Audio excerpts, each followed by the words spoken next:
ఈ movie beginning లో sister Fernandes అనే ఒక నన్నను చూపిస్తారు. ఆమె ఒక గాడిదను చర్చ్ వైపు తీసుకువెళ్తూ ఉంటుంది. ఆమె చర్చ్ దగ్గరికి వెళ్లేసరికి అక్కడికి సిస్టర్ గినివేరా వస్తుంది. నిన్న రాత్రి నువ్వు ఎక్కడికి వెళ్ళావు అని అడుగుతుంది. ఫెర్నాండెస్ ఏమో ఈ గాడిద చర్చ్ నుండి పారిపోయింది, అందుకే దీన్ని పట్టుకోవడానికి వెళ్ళాను అని చెబుతుంది. గినివేరా ఏమో ఈ గాడిద రోజు ఎలా పారిపోతుంది అని అంటుంది. వీళ్ళిద్దరూ అలా మాట్లాడుకుంటూ ఉండగా అక్కడికి తోటమాలి లూర్కో వస్తాడు. వాళ్ళిద్దరికి గుడ్ మార్నింగ్ చెబుతాడు. అతనికి గుడ్ మార్నింగ్ చెప్పడానికి బదులుగా ఆ ఇద్దరు సిస్టర్స్ అతన్ని తిట్టడం ప్రారంభిస్తారు. అడ్డమైన బూతులు తిడతారు. జినివెరా గాడిద గురించి కంప్లైంట్ చేయడానికి మదర్ సుపీరియర్ ని కలుస్తుంది.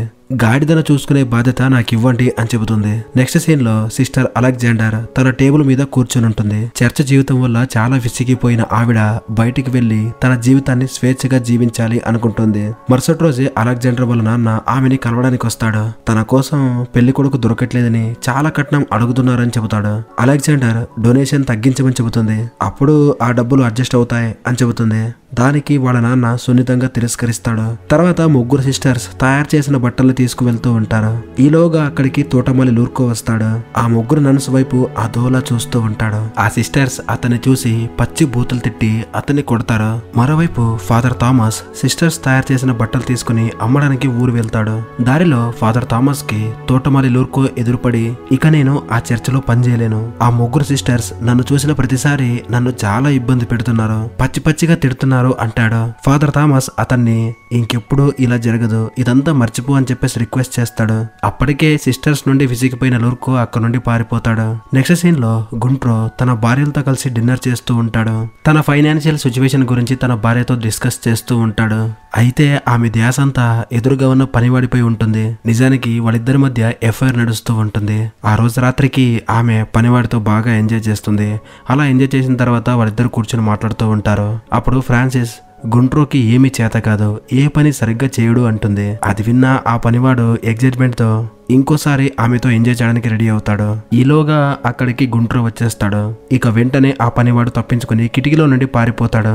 ఇక గుంట్రో అతని వెనకాలే పనివాళ్ళంతా పడుకున్న గదికి వెళ్తాడు. అందరి ఛాతీ మీద చేయి పెట్టి చూస్తాడు. ఊపిరి వేగాన్ని బట్టి పారిపోయిన వాడిని కనిపెడతాడు. అయితే చీకటిగా ఉండడం వల్ల మొహం సరిగ్గా చూడలేకపోతాడు. గుర్తుపట్టడం కోసం అతని లాంగ్ హెయిర్ ని కట్ చేస్తాడు. ఉదయాన్నే అతనెవరో తెలిసిపోతుంది అని చెప్పేసి అతను అనుకుంటాడు. ఇక ఆ పనివాడు గుంట్రో వెళ్లిపోయిన తర్వాత తెలివిగా అక్కడ ఉన్న వాళ్ళందరూ హెయిర్స్ ని కట్ చేస్తాడు. అందువల్ల తప్పించుకుంటాడు. ఉదయాన్నే గుంట్రో పని వాళ్ళందరినీ ఒక చోటకి పిలుస్తాడు. అందరి జుట్టు కత్తిరించి ఉండడంతో అతని ప్రయత్నం వృధా అయిపోతుంది. తర్వాత ఫ్రాన్సిస్ ఓపెన్ గార్డెన్ ఏరియాలోకి వెళ్తుంది. అక్కడ పనివాడు తన వర్క్ ని చేస్తూ ఉంటాడు. ఇక ఫ్రాన్సిస్ అతనితో పబ్లిక్ గా రొమాన్స్ చేస్తూ కిస్ చేస్తుంది. ఇదంతా పైనుండి మన గుండ్రో చూస్తాడు. తన సైనికులతో ఆ పనివాడి తల నరికి తీసుకురామని చెబుతాడు. ఇక ఆ పనివాడు ప్రాణాలు కాపాడుకోవడానికి అడవిలోకి పరిగెడతాడు. అలా పారిపోతున్న ఆ పనివాడికి ఫాదర్ థామస్ కనిపిస్తాడు. థామస్ బండి పల్టీ కొట్టి పడిపోవడం వల్ల బట్టలన్నీ నీళ్ళలో పడిపోయి ఉంటాయి. వాటిని తీసుకునే ప్రయత్నం చేస్తూ ఉన్నప్పుడు ఆ పనివాడు థామస్ కి హెల్ప్ చేస్తాడు. అతని సహాయాన్ని చూసి థామస్ ఇంప్రెస్ అవుతాడు. తనతో పాటే ఆ పనివాడిని చర్చికి తీసుకెళ్లిపోతాడు. వెళ్లే దారిలో నువ్వు మూగా చెవిటివాడిలాగా నటించాలి, లేకపోతే అక్కడ ఉన్న సిస్టర్స్ నిన్ను చాలా ఇబ్బంది పెడతారు అని చెబుతాడు. అలా ఫాదర్ థామస్ ఆ పనివాడిని మదర్ సుపీరియర్ దగ్గరికి తీసుకెళ్తాడు. ఫస్ట్ లో అతన్ని చర్చిలో ఉంచడానికి ఒప్పుకోదు. థామస్ రిక్వెస్ట్ చేయడం వల్ల ఆ పనివాడిని తోటమాలి పనికి పెట్టుకుంటుంది. మరుసటి రోజు ఆ పనివాడు తోటలో తన పని తాను చేసుకుంటూ ఉంటాడు. అక్కడికి సిస్టర్ ఫెర్నాండెస్ వస్తుంది. అతన్ని చూసి కోపంతో పూనకం వచ్చిందానిలాగా ఊగిపోతుంది. అతని గురించి ఫెర్నాండెస్ కి ఏమీ తెలీదు. అయినా అతని మీద గొడ్డలతో దాడి చేయబోతూ ఉండగా అక్కడికి మదర్ సుపీరియర్ మరియా వస్తుంది. అతన్ని కొత్తగా తోటమాలి పనిలో పెట్టామని అతను మూగా చెవిటి అని చెబుతుంది. అదే రోజు రాత్రి ఫెర్నాండెస్ ఫ్రెండ్ మార్తా ఫెర్నాండెస్ ని కలవడానికి వస్తుంది. ఇద్దరు కలిసి అలెగ్జాండర్ రూమ్ లోకి మందు తాగడానికి వెళ్తారు. జెనివెరాని కూడా ఇన్వైట్ చేస్తారు. నలుగురు కలిసి మందు తాగుతూ చాలా విషయాలు డిస్కస్ చేస్తూ ఉంటారు. మార్తా ఆలోచనలు అక్కడి దాకా వెళ్తాయి. అలా వాళ్ళు బాగా ఎంజాయ్ చేస్తారు. మత్తులో ఫెర్నాండెస్ జెనివెరా ఇద్దరు ఎంజాయ్ చేస్తారు. మరుసటి రోజు మార్నింగే ఆ పనివాడు తోటలో గుంత తీసి మరమ్మతులు చేస్తూ ఉంటాడు. అక్కడికి సిస్టర్ అలెగ్జాండర్ వస్తుంది. అలా అతనితో మాట్లాడుతూ తన ఒంటి మీద స్పృహ కోల్పోతుంది. అలా ఓపెన్ ప్లేస్ లోనే ఆ పనివాడిని కిస్ చేస్తుంది. వస్తుంది. ఇక ఆ పనివాడు కూడా ఆ సిస్టర్ తో ఎంజాయ్ చేస్తాడు.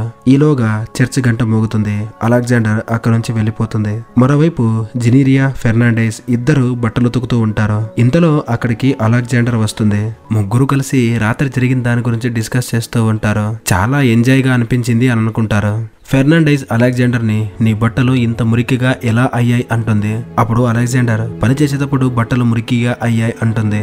ఆమె చెప్పింది వాళ్ళు నమ్మరు, ఎందుకంటే ఇంతకు ముందు ఎప్పుడు అలెగ్జాండర్ పని చేయడం వాళ్ళు చూడలేదు. ఒకరోజు ఫెర్నాండెస్ మార్తా ఇద్దరు అడవిలోకి వెళ్తూ ఉండడం జెనీవిరా గమనిస్తుంది. వాళ్ళ వెనకాలే ఫాలో చేస్తుంది. ఫెర్నాండెస్ మార్తా ఇద్దరు కలిసి బెల్లర్డోరా తయారు చేస్తూ ఉంటారు. ఇది ఒక ఆకు. దాంతో తయారు చేసిన సిరప్ ని ఫెర్నాండెస్ కంట్లో వేస్తుంది. అప్పుడు ఫెర్నాండెస్ చేతికి కాటు పడుతుంది. మార్తా ఆ రక్తాన్ని పీలుస్తుంది. బెలడోనా ఎందుకు వాడతారంటే అది మగవాళ్ళని ఆకర్షిస్తుంది. తర్వాత ఇద్దరు కలిసి ఆ పనివాడి గదిలోకి వెళ్తారు. ఇదంతా చాటుగా ఉండి జినీవిరా గమనిస్తూ ఉంటుంది. ఆ పనివాడు గదిలో నిద్రపోతూ ఉంటాడు. ఇక ఆ ఇద్దరు కలిసి ఆ పనివాడితో రొమాన్స్ మొదలు పెడతారు. ఆ పనివాడు కూడా వాళ్ళకి కోఆపరేట్ చేస్తాడు. అలా ఆ ముగ్గురు మైమరిచిపోయి ఒక రేంజ్ లో ఎంజాయ్ చేస్తారు. ఇక వాళ్ళు వాళ్ళ పని ముగించుకుని అక్కడి నుంచి వెళ్లిపోతారు. మరుసటి రోజు ఉదయం బిషప్ చర్చిని పరిశీలించడానికి వస్తాడు. ఇద్దరు చర్చ్ చూసేందుకు వెళ్తారు. ఆ పనివాడు అవకాశం చూసుకుని అలెగ్జాండర్ గదిలోకి వెళ్తాడు. తనతో రొమాన్స్ మొదలు పెడతాడు. అలా వాళ్ళిద్దరు రొమాన్స్ చేస్తూ ఉన్నప్పుడు ఆ గదిలోకి ఒక ఓల్డ్ ఉమెన్ వస్తుంది. ఆమెని ఆ పని మనిషి చూసి కంగారు పడిపోతాడు. వెంటనే ఓ షిట్ అంటాడు. అలా అతను మాట్లాడడం చూసి అలెగ్జాండర్ చాలా కంగారు పడిపోతుంది. వెంటనే లేచి బట్టలు వేసుకుని నన్తో మాట్లాడుతూ ఉంటుంది. ఈలోగా ఆ పనివాడు మంచం కింద దాక్కుంటాడు. వాళ్ళ ఇద్దరి అదృష్టం బాగుండి ఆ నన్ను ఎంబ్రాయిడరీ వర్క్ చేసుకుంటూ వాళ్ళిద్దరిని గమనించలేదు. ఇక ఆ పనివాడు కిటికీలో నుండి పారిపోదాం అనుకుంటాడు. ఆ పనివాడు కిటికీలో నుండి పారిపోదాం అనుకుంటూ ఉన్నప్పుడు ఆ మదర్ సుపీరియర్ అలాగే బిషప్ ఇద్దరు అక్కడికి వచ్చేస్తారు. ఇక చేసేదేమీ లేక మళ్ళీ మంచం కిందకి వెళ్లి దాక్కుంటాడు. వాళ్ళిద్దరు వెళ్లిపోయాక అక్కడి నుంచి వెళ్లిపోతాడు. మరోవైపు జినీవిరా కూడా మల్లెడోనా తయారు చేస్తుంది. ఈవిడ ఆ సిరప్ ని కంట్లో వేసుకోవడానికి బదులు తాగేస్తుంది. అందువల్ల తన కళ్ళు బైర్లు గమ్మి తిరుగుతూ ఉంటాయి. చేతిని కోసుకుని ఆ బ్లడ్ ని మొహమంతా పూసుకుంటుంది. అలా ఆమె పైత్యం ఎక్కువైపోతుంది. తర్వాత అలెగ్జాండర్ ఆ పనివాడి గదిలోకి వెళ్తుంది. నువ్వు మూగా చెవిటి అని ఎందుకు అబద్ధం చెప్పావు అని అంటుంది. ఈలోగానే అక్కడికి జినీవిరా వస్తుంది. అది చూసి అలెగ్జాండర్ ఓ మూలను వెళ్లి దాక్కుంటుంది. గదిలోకి రాగానే జినీవిరా ఆ పనివాడిని కిస్ చేయడం స్టార్ట్ చేస్తుంది. ఇంతలో ఫెర్నాండెస్ గొంతు విని జినీవిరా కూడా మూల్లోకి వెళ్లి దాక్కుంటుంది. మూల్లో ఇద్దరు ఒకరినొకరు చూసుకుని షాక్ అయిపోతారు. ఫెర్నాండెస్ కత్తితో అతన్ని బెదిరించి కిడ్నాప్ చేసి అడవిలోకి తీసుకెళ్తుంది. మిగిలిన ఇద్దరు కూడా తన వెనకాలే ఫాలో చేస్తూ వెళ్తారు. అక్కడ చాలా మంది అమ్మాయిలు నిప్పు చుట్టూ నగ్నంగా డాన్స్ చేస్తూ ఉంటారు. మధ్యలో ఆ పనివాడిని కట్టిపడేయడం చూసి జినీవిరా అలెగ్జాండర్ చాలా షాక్ అవుతారు. వాళ్ళిద్దరికీ అర్థమైపోతుంది ఫెర్నాండెస్ మార్తా ఇద్దరు ఆ పనివాడిని బలివ్వాలి అని. మార్తా ఆ పనివాడిని చంపేలోగా జినీవిరా అక్కడికి వెళ్తుంది. మార్తా జినీవిరాకి నచ్చజెప్పే ప్రయత్నం చేస్తుంది. కానీ జినీవిరా మార్తాని అడ్డుకుని మైకంలో తన తల మీద కొడుతుంది. ఇక దాంతో ఆమె స్పృహ కోల్పోతుంది. ఈలోగా అలెగ్జాండర్ అక్కడికి వస్తుంది. ఫెర్నాండెస్ ఆ పని మనిషిని చంపబోతూ ఉండగా అడ్డుకుంటుంది. ఇక ఆ పనివాడు కూడా నేను చెవిటి మూగవాడు కాదు అని చెప్పేసి తప్పు ఒప్పుకుంటాడు. జెనీవిరా అక్కడి నుంచి పరిగెడుతూ చర్చికి వెళ్లిపోతుంది. అరుస్తూ అలా అందరినీ ఒక దగ్గరికి గుంపు చేస్తుంది. వాళ్ళ అరుపులు విని అక్కడికి బిషప్ కూడా వచ్చేస్తాడు. జెనీవిరా బిషప్ తో ఫెర్నాండెస్ ఒక డయానా అని చెబుతుంది. ఈలోగా అక్కడికి ఫెర్నాండెస్ అలెగ్జాండర్ ఆ పనివాడు వచ్చేస్తారు. అందరూ మదర్ మరియాని పిలవడానికి వెళ్తారు. మరియాతో పాటు ఫాదర్ థామస్ కూడా బయటకు రావడం చూసి వాళ్ళందరూ షాక్ అయిపోతారు. మరుసటి రోజు బిషప్ తన నిర్ణయాన్ని అందరికీ చదివి వినిపిస్తాడు. ఫాదర్ థామస్ ని వేరొక చర్చ్ కి ట్రాన్స్ఫర్ చేస్తాడు. అక్కడ కేవలం మగాళ్ళు మాత్రమే ఉంటారు. ఆ పని మనిషిని తిరిగి గుండ్రు రాజ్యానికి పంపించేస్తాడు. గుండ్రు ఆ పనివాడిని కారాగారంలో బంధిస్తాడు. ఇక ఈ ముగ్గురు సిస్టర్స్ చేసిన తప్పుకి దేవుణ్ణి క్షమార్పణ కోరుకుంటారు. ఆ ముగ్గురు సిస్టర్స్ కి ఆ పనివాడి గురించి దిగులుగా ఉంటుంది. ఇటువైపు ఆ పనివాడేమో కారాగారంలోనే కాలం గడుపుతూ ఉంటాడు. అప్పుడు అక్కడికి గుండ్రు వస్తాడు. తన పాత భార్య గురించి చెబుతాడు. నిన్ను ఇప్పుడు పందులు కుక్కలు ఉన్న కారాగారంలోకి వేశాడు. నా మూడు ఎప్పుడు మారుతుందో తెలియదు అని చెప్పేసి రాబోయే కాలంలో అతనికి వేసే శిక్షల గురించి కూడా చెబుతాడు. కొన్ని రోజుల తర్వాత ఒక తాబేలు ఆ కారాగారంలోకి వస్తుంది.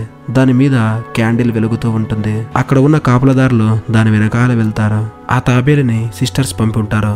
ఆ కాపలదారుల్ని దారి మళ్లించడానికి అలా చేసుంటారు. ఇక ఆ ముగ్గురు సిస్టర్స్ ఆ పనివాడి జైల్లోకి వెళ్లి అతనికి ఒక నల్ల డ్రెస్సును వేసి వాళ్ళతో పాటు తీసుకెళ్లిపోతారు. ఆ పనివాడి ప్లేస్ లో జినిబిరా ఒక బొమ్మను పెడుతుంది. అతన్ని చూసి ఆ కాపలదారులు అక్కడ ఉన్నది ఆ పనివాడి అనుకుంటారు. నలుగురు కలిసి సంతోషంగా అడవిలోకి పారిపోతారు. ఇక పండగ చేసుకోవచ్చు అని అనుకుంటారు. మరోవైపు మదర్ మరియా అక్కడ అడవిలో తిరుగుతూ ఉండగా ఆమెకి థామస్ ఎదురుపడతాడు. వాళ్ళిద్దరూ ఒకరినొకరు చూసుకుని సంతోషపడతారు. అటువైపు వస్తున్న ఆ పనివాడు సిస్టర్స్ వాయిస్ విని వీళ్ళిద్దరూ దాక్కుని వాళ్ళు వెళ్ళిపోయాక ఒకరినొకరు కిస్ చేసుకుంటారు. ఇంతటితో ఈ మూవీ స్టోరీ ఎండ్ అయిపోతుంది. అంటే ఆ చర్చిలో ఒకరికి తెలియకుండా ఒకరు అందరూ పాడు పనులు చేసేవాళ్ళే అనమాట. Thank you for watching.